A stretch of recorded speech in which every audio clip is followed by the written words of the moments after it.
இப்படி நான் நின்னுட்டு இருந்தா எப்படியா இங்க இருக்கிறவங்க எனக்கு தெரியும். அப்ப என்ன பண்ணலாம்? உன்னை உயர்த்த வேண்டும் என்று சொல்லுகிறாய். எனக்கு சேர்ல ஏறணும் போல ஆசையா இருக்கீங்க. உட்கார். ஐயா, இப்ப இந்த அடத்த அரங்கம் பேச 600 பேர் கலந்துக்கிட்டாங்க ஐயா. அதுல 14 பேர் செலக்ட் பண்ணிருக்காங்க ஐயா. இதுக்கு பல சுற்றுகள் நடந்துடுச்சு ஐயா. அதுலயும் நான் செலக்ட் ஆகி ஒருத்தியா வந்திருக்கேன் ஐயா.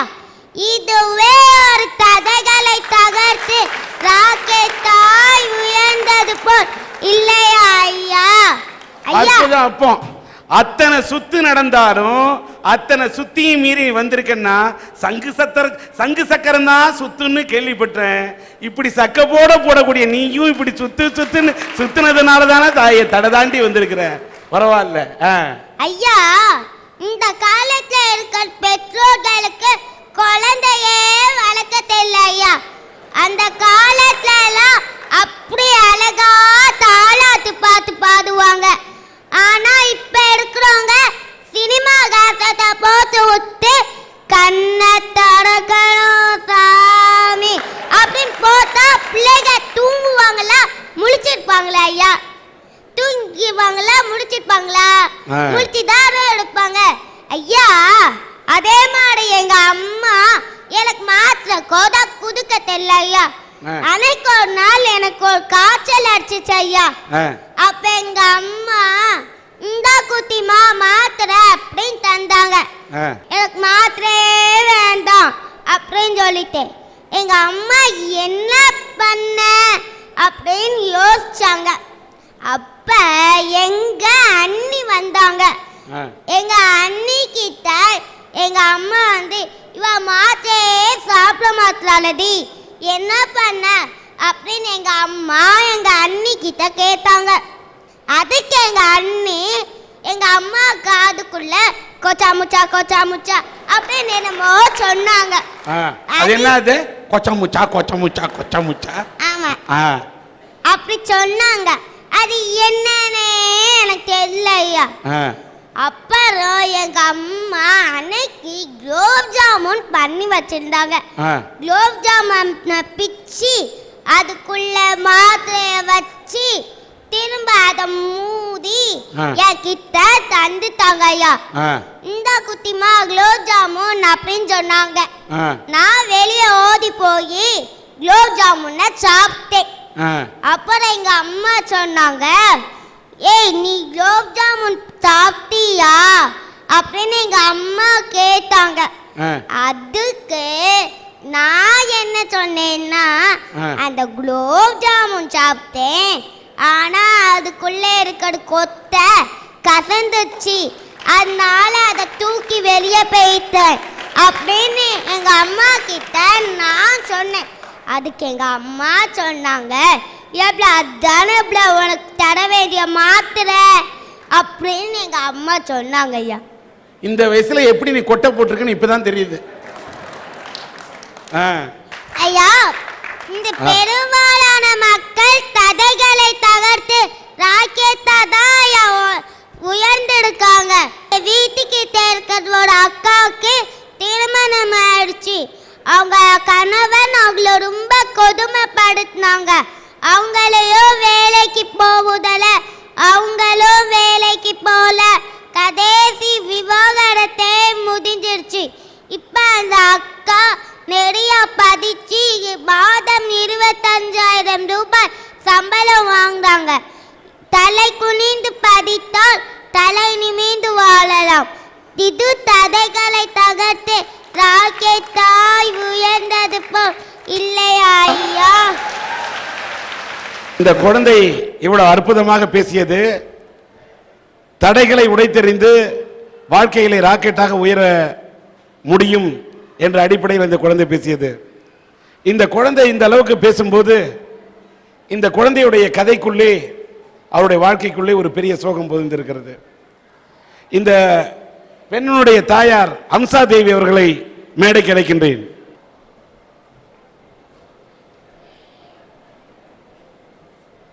வணக்கம், வாங்கம்மா, இங்க வா. எல்லாரும் இன்னைக்கு இந்த குழந்தை பேசும்போது கை தட்டுறாங்க. ஆனா இந்த குழந்தையோட வாழ்க்கையில் ஒரு பெரிய தடை என்ன தெரியுமா? இந்த அம்மா அம்சா தேவிக்கு திருமணமாகி அவர் கணவரோடு அவர் வாழ்ந்த வாழ்க்கை ஒரே ஒரு வருடம். அவருடைய வாழ்க்கை ஒரு தொடர்கதையாக இருக்கும் என்று நினைத்தார். ஆனால் வாழ்க்கை சிறுகதையாகி விட்டது. இந்த குழந்தையை பெற்றெடுத்து இந்த குழந்தையோட அப்பா இன்னைக்கு எங்க இருக்காரோ, யார் கூட வாழ்ந்துட்டு இருக்காரோ, அவர் சந்தோஷமா வந்துட்டு இருக்காரு. ஆனால் இந்த குழந்தையை காப்பாற்றி வளர்த்து இந்த அளவுக்கு ஆளாக்கி இன்னைக்கு பட்டு சட்டுக்கா போட்டு விட்டு இந்த குழந்தையை இப்படி பட்டு பட்டுன்னு பேச வச்சு படிக்க வச்சது யார் தெரியுமா? இந்த தாய் அம்சா தேவி. அது மட்டுமல்ல, தன்னோட கணவர் தன்னோட வாழ்க்கையை விட்டுட்டு போயிட்டாருங்கிறதுக்காக இந்த அம்மா வாழ்க்கையை விட்டுட்டு ஓடல. 2000 ரூபாய் சம்பளத்தில் தன்னுடைய வாழ்க்கையை தொடங்கி எம்ஏ படிச்சாங்க. எம்ஏ படிச்சதுக்கு மீண்டும் படித்து எம்எட் பிஎட் படிச்சாங்க. இன்றைக்கு எம்ஃபில் படித்து அந்த தேர்வையும் அவர் எழுதியிருக்கின்றார். இன்னைக்கு கஷ்டப்பட்டு உயர்ந்து 2000 ரூபாய் சம்பளத்தில் இருந்தவர் 25,000 ரூபாய் சம்பளம் பெறக்கூடிய அளவுக்கு வாழ்க்கையில் உயர்ந்திருக்கிறார் என்று சொன்னால் ஒரு பெண்ணின் தனி மனித போராட்டம்.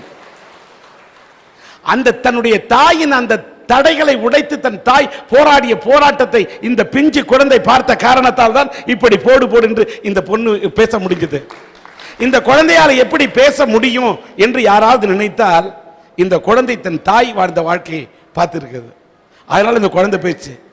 இந்த ரிஹர்சலுக்கு வந்த பிறகு நான் இந்த குழந்தையை பார்த்து கேட்டேன் காலையில், இப்படிலாம் நல்லா பேசுறிய சிவனந்தனா, இதுக்கு காரணம் என்ன? உங்க அப்பாவா? உங்க அப்பாவை பத்தி ஒரு 4 வார்த்தை பேசுறியா நீ மேடையில் அப்படின்னு கேட்டேன். அதற்கு அந்த குழந்தை என்ன சொன்னீங்க? அந்த வார்த்தையே நான் வாழ்க்கையில் சொல்ல மாட்டேன். உங்க அப்பாவை பத்தி நான் பேசுறியான்னு கேட்டதுக்கு அந்த அப்பா என்ற வார்த்தையை கூட நான் உச்சரிக்க மாட்டேன் என்று இந்த குழந்தை சொல்லுகிறது என்று சொன்னால் அந்த குழந்தையோட மனசுல கூட இந்த உணர்வு பாருங்க. உங்க அப்பாவை பத்தி ஏதாவது பேசுவியா? மைக் கொடுங்க. நீ உங்க அப்பாவை பத்தி நல்லா பேசணும்னு சொல்ல, அப்பாவை பத்தி நீ என்ன நினைக்கிற? கெட்டவங்க நினைக்கிறேன். கெட்டவங்க நினைக்கிறேன். அதனால அவரை பத்தி பேச மாட்டியா? உனக்கு எல்லாமே அம்மா தானா? சார், வாழ்க்கையில் தடைகள் அப்படிங்கிறது எல்லாத்துக்குமே வரலாம். ஆணாக இருக்கலாம், பெண்ணாக இருக்கலாம், யாருக்குமே தடைகள்ங்கிறது வராமல் வாழ்க்கையே இல்லை. ஆனால் அந்த ஒவ்வொரு தடைகளையும் படிக்கற்களாக மாற்றி மேலே மேலே முன்னேறணும். இவா 5 மந்த்ஸில் நான் அம்மா வீட்டுக்கு வந்தேன். அவள் 2 இயர்ஸாக இருக்கும்போது ஸ்டேஜ் ஏற்றுனேன் சார். அதாவது கடவுள் கொடுத்த எனக்கு ஒரே கிஃப்ட்டு அப்படின்னா அவர் மூலமாக எனக்கு கொடுத்தாரு. அது இன்னைக்கு நான் வருத்தப்படலை அவர் விட்டுட்டு போயிட்டாருன்னு. Because he wants to lead a luxurious life. He is leading it. நான் இந்த பிள்ளைய அவருக்கு முன்னாடி இந்த ஒய்ஃபையும் இந்த பிள்ளையவும் நம்ம விட்டுட்டு போனதுக்கு வருத்தப்படணும்னு நினச்சேன். இப்போ 8 இயர்ஸில் அவள் 80 ஸ்டேஜ் பார்த்துருப்பா. ஒவ்வொரு ஸ்டேஜ்லேயும் சொல்லுவாங்க இவள் வேர்ல்டு லெவலில் ஃபேமஸாக வருவான்னு சொல்லிட்டு. நான் அவர்கிட்ட ஊடால ஒரு தடவை பேசும்போது சொன்னேன், உங்கள் பிள்ளைன்னு யாரும் சொல்ல மாட்டாங்கங்க, நீங்கள் சொல்லுவீங்க சிவனந்தனா என் குழந்தைன்னு. அப்படி நான் அந்த குழந்தைய ஆக்கி காட்டுறேன் அப்படின்னு. அதுக்காண்டி நான் படித்தேன், கஷ்டப்பட்டேன். இப்போ நான் ஃபஸ்ட்டு 2000 சேலரியில் வாங்கிட்டு இருந்தேன் எங்கள் ஸ்கூலில். திரும்ப எனக்கு கவர்மெண்ட் ஜாப் போட்டு கொடுத்து நான் இவா ஒரு பிள்ளைக்கு பெற்று எடுத்தேன். வருஷம் 150 பிள்ளை என்கிட்ட படிக்குது. அந்த 150 பிள்ளை என்னை அம்மாவாக நினைக்குது. ஒரு காம்படிஷன் போகிறேன்னா நைட்டு 10 மணி ஆகுதா யார் வீட்லேயும் ஏன் மிஸ் இன்னும் லேட்டுன்னு கேட்க மாட்டாங்க.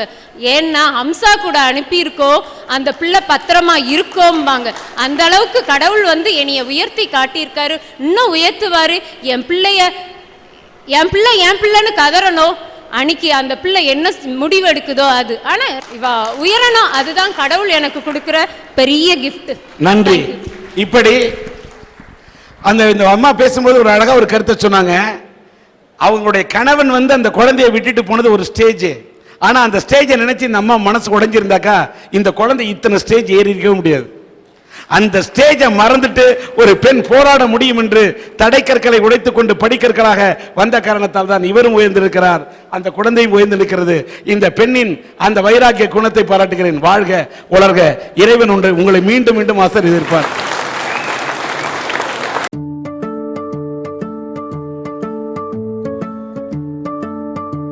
ஐயா, ஒரு நாட்டுல தலைவிதியை நிர்ணயிக்கப்படுகிறது பள்ளிக்கூடத்துல இருக்க வகுப்பறைதாயா. ஆனா இன்றைய மாணவர்களை பாத்தீங்கன்னா டிவிலையும் கம்ப்யூட்டர்லயும் செல்போன்லயும் தானையா பொழுத போக்குறாங்க. டிவி எடுத்துக்கிறோம், வெறும் சினிமாவையும் நாடகத்தையும் அதுக்கப்புறம் வர விளம்பரத்தையும் தானையா பாக்குறாங்க. விளம்பரத்தை பார்த்துட்டு பல பேரோட வாழ்க்கை வீணா போயிருக்குங்கய்யா. நானும் அப்படிதாங்கய்யா. விளம்பரத்தில் சொன்னாங்க நன்கு வளர வேண்டுமா அப்படின்னாங்க. ஏன் வளர்ச்சி கொஞ்சம் கம்மி, நம்மளும் வாங்கி சாப்பிடுவோன்னு சாப்பிட்டையா 2 மடங்கா இப்படி வளர்றதுக்கு பதில 4 மடங்கா இப்படி வளர்ந்துட்டு இருக்கீங்கய்யா. அந்த அண்ணே குதிச்சிருக்காங்க. நான் இம்த்து குழந்தையா இருந்தவா இவ்வளோ பெருசா ஆயிருக்கேன். அவங்க வாங்கிட்டு வந்தாங்களா, டப்பாவை திறந்தாங்களா, அதை எடுத்து வாயில மொக்குனாங்களா, அதனால தான் அவங்க இப்படி வளர்ப்பதுல இப்படி வளர்ந்துருக்காங்க ஐயா. அதை முறையா பால்ல போட்டு குதிக்கணும் ஐயா. ஐயா, இப்ப வந்துச்சு பாருங்கய்யா செல்போனு. காதை விட்டு எடுக்க மாட்டேங்கிறாங்கய்யா. எங்க போனாலும் செல்போனு. ஏன் அன்னைக்கு அப்படிதான்யா அந்த ரோட்ல பார்த்தேன், ஒரு அக்கா நடந்து போயிட்டு இருந்தாங்க. காதல் எதையும் மாட்டிக்கிட்டு தானா புலம்பிட்டு போறாங்க. நான் கூட அந்த அக்காவுக்கு பேய் பிடிச்சோ யாரு பத்தவில்லையோ நினைச்சேன்யா. கடைசியில தான் தெரிஞ்சிச்சு அந்த அக்கா பாட்டுனால மயங்கப்பட்டு கவர்ச்சி அடைஞ்சிருக்காங்கன்னு.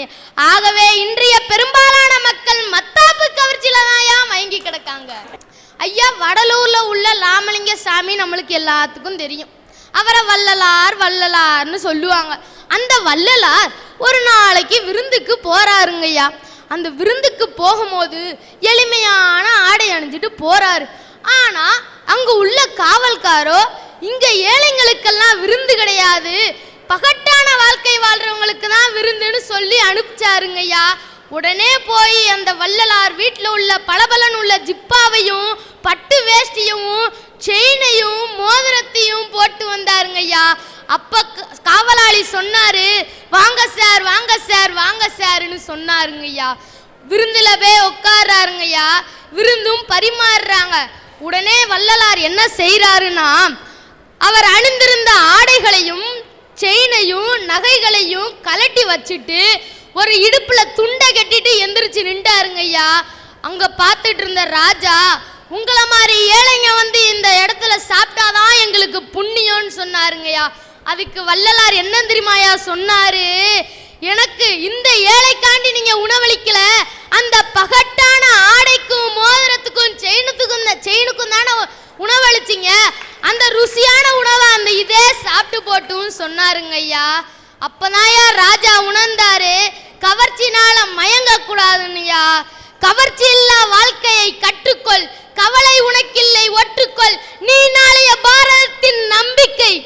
ஐயா, மத்தாப்பை எரியும் போது கவர்ச்சியாதாயா இருக்கும், கடைசியில் அது முடிகிறது கரிகட்டலைங்கயா. அது மாதிரிதான் ஒவ்வொருத்தருடைய